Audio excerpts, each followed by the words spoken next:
Prime Minister Suhrawardy, Don, face the nation with questions from veteran correspondents representing the nation's press. Chalmers Roberts, diplomatic correspondent for the Washington Post and Times-Herald. Bill Downs of CBS News, and John Madigan from the Washington Bureau of Newsweek. And now substituting for Stuart Nobins from CBS News and Public Affairs, the moderator of Face the Nation, George Herman. Insofar as Western policy is concerned, one nation forms the land bridge between the troubled Middle East and the potentially troublesome Far East. That nation is Pakistan, a Muslim republic which faces Iran and the Arab world on one frontier and Burma and the Asian world on the other. At the head of the pro-Western government of Pakistan is Prime Minister Huseyn Shaheed Suhrawardy, a lawyer with a background of working for labor organizations and a foreground of fondness for the broadest possible kind of democracy. He has a reputation for frank and unabashed speech, and we'll see about that now as we get our first question from Mr. Madigan. Mr. Prime Minister, what have you and President Eisenhower accomplished in your conferences that could not have been effected at the ambassadorial level or through meetings of our State Department with your Foreign Office? Well, I think personal contacts have their value, and we understand something more about American doctrine and American politics by personal contacts. And I think that President Eisenhower and Secretary Dulles also understands more of my mind and what I propose to do. Well, Mr. Suhrawardy, the communique makes no specific mention of military aid. Your nation is a bridge between SEATO and the Baghdad Pact. Did you get additional military aid? Well, I don't know, but it is obvious that all the time we are reviewing our military requirements, Mr. Downs. The position really is that we are not seeking military aid in such quantities as it may make it difficult for us to digest all the aid that we get. We want just enough military aid to save us from aggression. You did ask, sir, while speaking to the President and the Secretary, for some additional military equipment. Is that correct? Well, we have assessed. All that I can say is this, as we are doing, we are continually assessing our requirements. At the present moment, my view is that we have not received sufficient military aid. Well, the communique that you issued with the President jointly speaks of serious financial pressures on your government due to maintaining your military forces, which are allied, of course, with American forces in two specific pacts out there in your part of the world. What do you mean by that? What are those financial pressures, and what are you asking us to help you do to relieve them? Well, Mr. Roberts, the position is that our revenue and our income is not sufficient to maintain our military equipment at a proper standard. When I mean a proper standard, it is not sufficient to save us from aggression. And all that we want is that America should come to our assistance to that extent that we shall be able, without fear of being attacked from any quarter, to carry on with our cooperative effort and our constructive effort. Mr. Prime Minister, speaking of aggression, the Indians say that they fear an attack from Pakistan in the area of Kashmir. Do you intend to use military force to enforce what you consider your rights in that area? Obviously not. We are not fools. The Indians are tremendously, very much stronger than we are. It was the Indians that moved their forces on the borders of Pakistan twice. Once in 1950, another in 1951. We never moved our forces at the borders against them.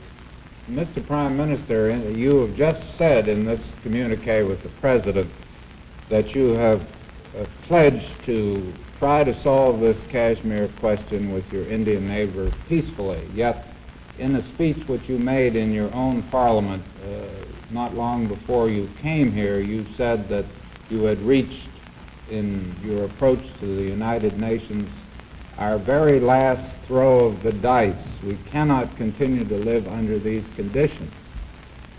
You have been unable to solve this directly with the Indians. What do you mean by that? How How are you going to resolve it? I'm afraid, Mr. Roberts, you've misunderstood me. I've said that so far as our relationship with India is concerned on the Kashmir question, we have tried to resolve the question by mutual conversation and contacts, but we have not reached any conclusion. Consequently, we have approached the United Nations now, and we expect that the United Nations will do justice. You feel, Mr. Prime Minister, that President Eisenhower is going to give you, through the United States, in the United Nations, strong backing to try and get the demands? Well, I am certain about it.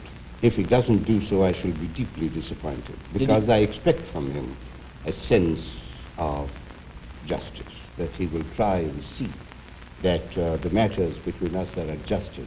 He has so said, and you have in the communique, that he hoped it would be solved on a just basis and under United Nations principles, I think is the term that's used. Yes. What action expressly will be taken by the United States in the United Nations in relation to the Kashmir issue? Oh, I think, Mr. Madigan, that the United States ought, in the Security Council, and later on in the General Assembly, if it is necessary for us to go to the General Assembly, to use its weight and its influence and its persuasion to see that the other countries of the world also realize the justice of our case. You say that the United States ought to do that. Has the President said that we will do that? Well, I expect that they will. He has said so? And if he has said so, well, I am sure that he will. Well, Mr. Prime Minister, we in this country are familiar with fights over water. In Kashmir and the Indus Valley, which your country comprises, the Indians have been threatening to build dams which would cut off a large part of your irrigation water. Now, we have had range wars over this question in the West in the past, and even in the present, I think, over California and the rest of it. Would you go to war if India did build these dams and cut off your livelihood that way? Oh, let us not talk about these hypothetical matters. I cannot conceive that India will ever be so, I would like the word, so barbarous as to stop the water from flowing down our rivers. Well, what is the solution to this then? There are, as you know, 6 rivers. Most of them rise in Kashmir. One of the reasons why, therefore, the Kashmir is so important for us is this water, these waters, which irrigate our lands. They do not irrigate Indian lands.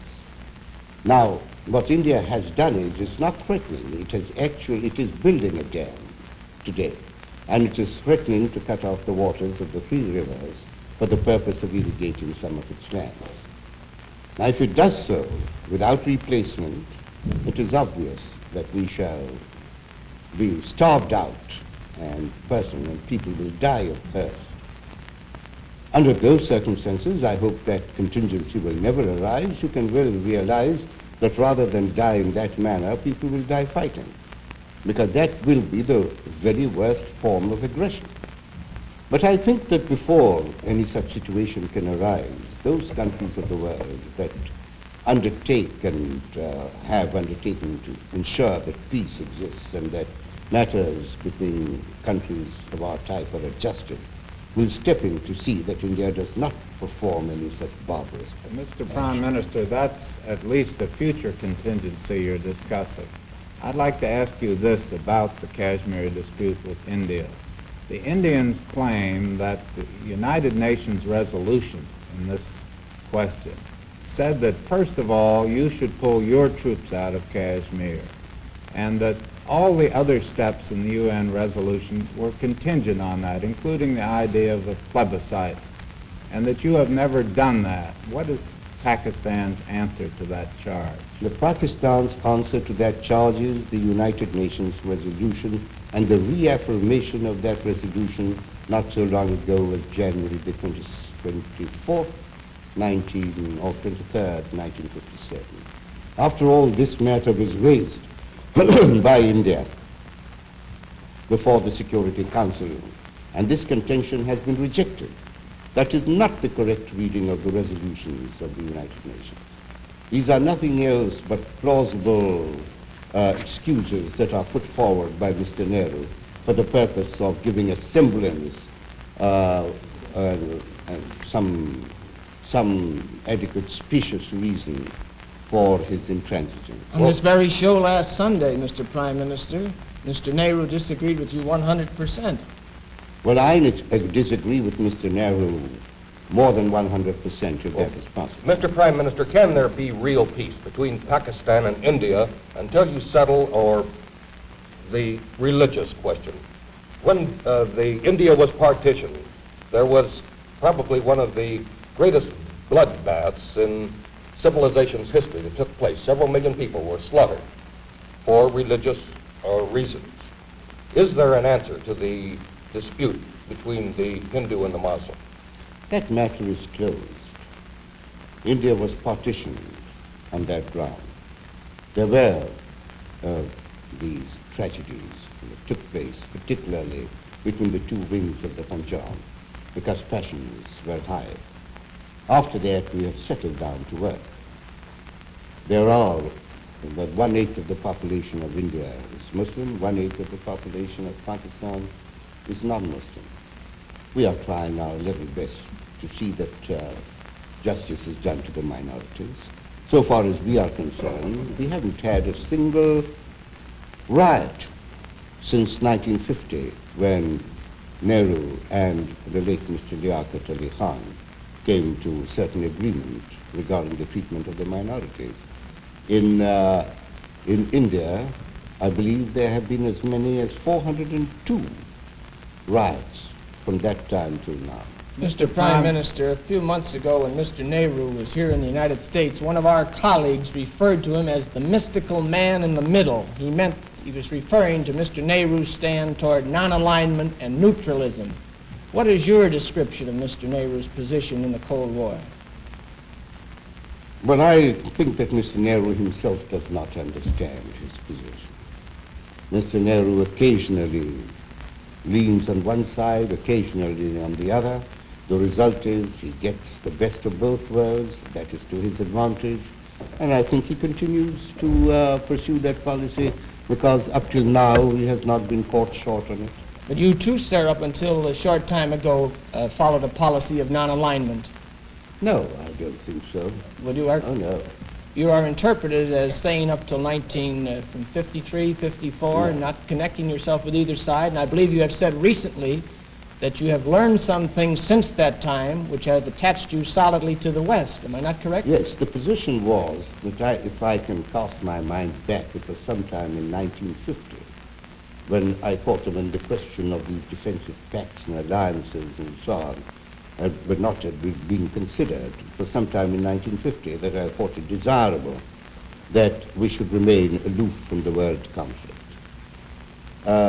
And still, I would say this, that the policy which I have laid down for my country is goodwill towards all and malice towards none. There's no reason why we should start on a shining charger and start tilting against windmills.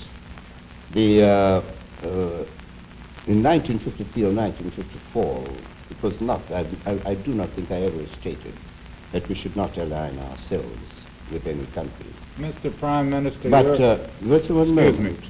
At that moment, I had stated that I had not sufficient knowledge of the political situation or of our state of preparedness, and so on, because the government did not take either the country or the opposition into confidence. And therefore I said, as I had not sufficient knowledge, I was not prepared to give a dictum as to what should be our policy.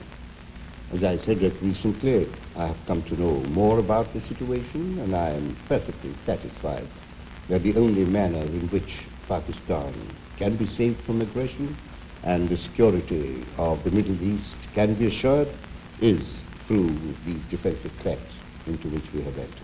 Mr. Prime Minister, some of the cynics say that the reason Pakistan has joined these pacts with the Western countries, especially the United States, has to do, in part at least, with reasons other than military ones, that they have to do with economic reasons, that in fact your budget is supported to some 40% by the United States. Is that correct?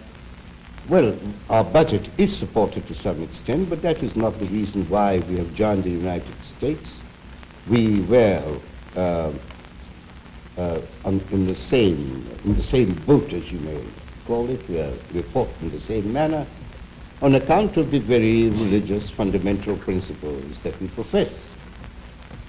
Therefore, this has nothing whatsoever to do with the economic situation. After all, if the United Nations is assisting us, as it is assisting 40 other countries, that's an entirely different matter. But we are not selling our independence, or our independence of thought, or even independence of action, except for these economic reasons and for aid reasons. Well, Mr. Prime Minister... Well, should the United States choose to cut it off, we shall still continue on the path which you have chosen. Is 40% a correct figure of the amount of your budget which comes by one means or another from in the form of American help? Well, I don't think so. I think a great portion of the foreign exchange which is available to us for our development purposes, that comes from the United States, because most of our foreign exchange is committed to meeting our own defense requirements. Well, Mr. Prime Minister, you are a bridge between the Middle East, the Southeast Asia, and just north of you, there's a big nation called China, Communist China, and you've been there recently, I believe. Yes, What sir. is Pakistan's relationships, and how do you feel about this colossus north of you? Well, I've told you that our policy is not to have malice against anyone. And so long as China does not interfere with us, I see no reason why I should interfere with China. But China has got a very important place in world politics. And you have to wait. It is trying to reconstruct itself. You think that the United States should recognize China? That is a matter of policy for the United States, and I think that only recently your Secretary of State, Mr. Dulles, has given what he considers to be very adequate reasons why China should not be recognized. Do you agree with him? To some extent, I must say.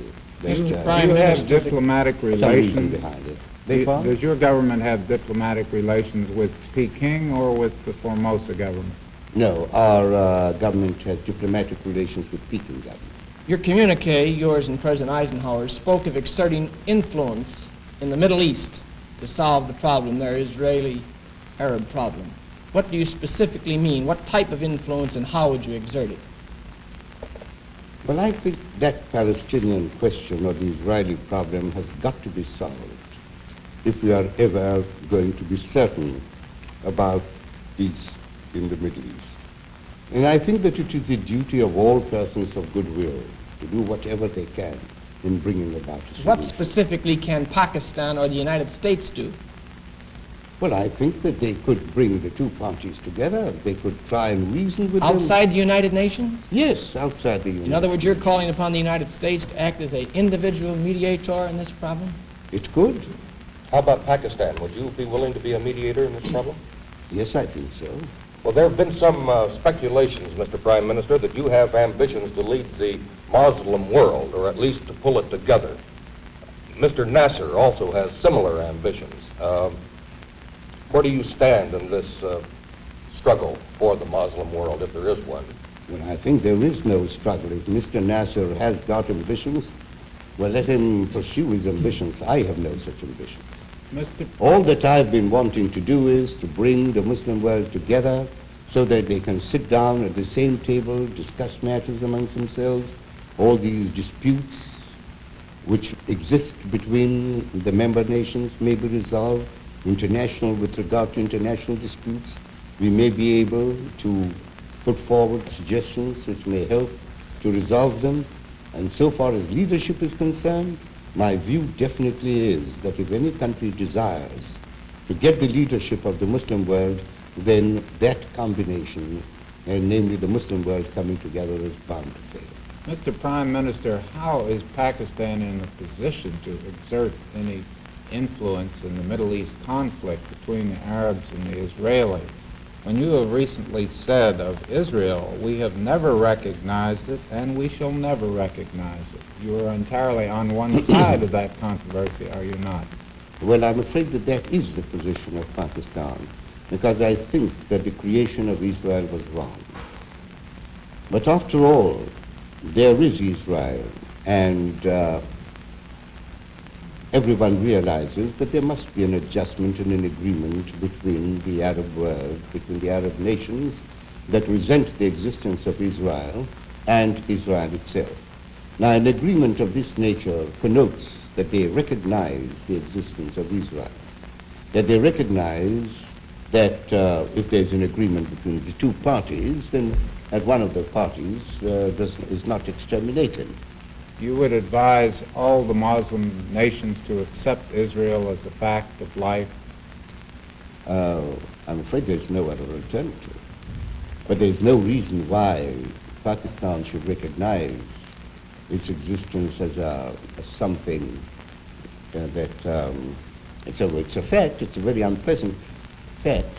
Mr. Prime Minister, doesn't your discussion here regarding China, Israel, Egypt, all these countries, the United States, Russia, you say don't tilt at windmills, don't start a war. Does this not place you a little bit in the position of, similar to Nehru's, of non-alignment, like everybody? Oh, no. No. On the other hand, we say this, that if there is aggression in respect of any of the countries with which we have agreed, it will be the duty of Pakistan to enter into the fray. Well, you're saying then that all these pacts are only defensive pacts, They are defensive and that no pacts. moral or economic pressures should be brought to bear on any of the parties in the communist sphere of the world. Well, I'm sure that that must also be the policy of the United States. Is not, it your policy? Not to have aggression. But is it your policy to bring other pressures to bear on these nations? Well, I think, as I do not believe in their ideology, I think that we should try and see that they conform more to the things that we believe in. And possibly there are internal pressures, as you can see, now visible in these countries, from which one can hope that there is going to be a change in the internal policy of Well, these Mr. Prime Minister. Excuse me, Bill. Mr. Prime Minister, you personally are pushing for wide general elections in your own country, yet one of your neighbors to the south, another distinguished Muslim leader, Mr. Sukarno, has said that he thinks that the people of Asia are not yet ready for this broad kind of democracy. What is your answer to that? Well, Mr. Sukarno might speak for his country, but not from ours. I think that we are. I think that the British have given us sufficient background, Mr. Hearn. They have brought us up in that atmosphere of democracy. If I may follow your line of thought, then you do not feel that the Dutch people gave the Indonesian enough of that kind of background. I wouldn't like to go into the internal history of Indonesia. Well, Mr. Prime Minister, do you fear in your own country an ideological invasion from the North? In other words, do you have a political threat of communism in Pakistan? Well, I must say that attempts have been made to infiltrate into our country, and there has been a certain amount of spread of communism, and unfortunately, communist countries themselves have not, to that extent, directly interfered in that or have infiltrated, but have utilized neutralist countries. You're saying, are you saying, sir, that this communist threat of subversion is coming through the Indian Communist Party rather than centering, say, at the embassies of the Soviet Union and the Chinese Communists? Well, it's rather an embarrassing question, you know. But there is no question about it that there are Indian agents in our country that are preaching communism amongst our people. Well, Mr. Prime Minister, recently our ally, Britain, changed her mind, or at least diverted from our policy to liberalize her trade with Red China. Are you also going to liberalize your trade with Red China?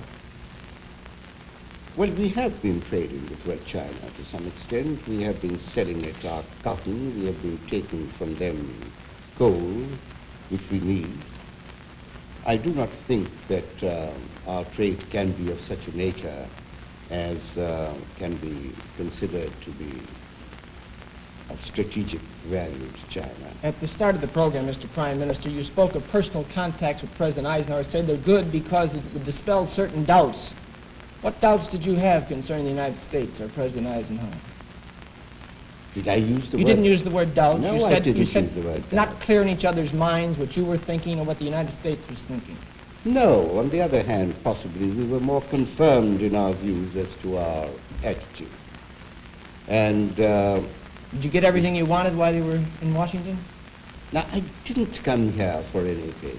Got everything. That's something that's gone wrong with you all, to think that anybody who comes here with the idea of wanting something. But surely coming here and talking to your leaders means that I can also contribute something in the matter of thought. That wasn't said in the term of derogation, Mr. Prime Minister. It meant that the legitimate desires that you might have. Well, we all know the position and the relationship that exists between us, and that's that. Surely we come here in order to make friends and to know the people more and to have personal contacts, know something about the civilization and culture of your country. You can want a meeting of minds, is what you're saying, not merely material things. Well, I should put it like that, Mr. Roberts. That's properly correct. Can I I ask? mean, it's true. I don't place myself on a par with the United States by any means. The United States is a very great country, and it has given a certain moral philosophy which did not exist before. Namely, a country helping other smaller countries is something which people did not realize could be done. I'm afraid that's all the time we have, Mr. Prime Minister, and thank you very much for coming here to face the nation. Our thanks also to our panel of distinguished newsmen, Chalmers Roberts of the Washington Post and Times Herald, Bill Downs of CBS News, and John Madigan of Newsweek. This is George Herman. We invite you to join us again next week for another edition of Face the Nation. Our program today originated in Washington.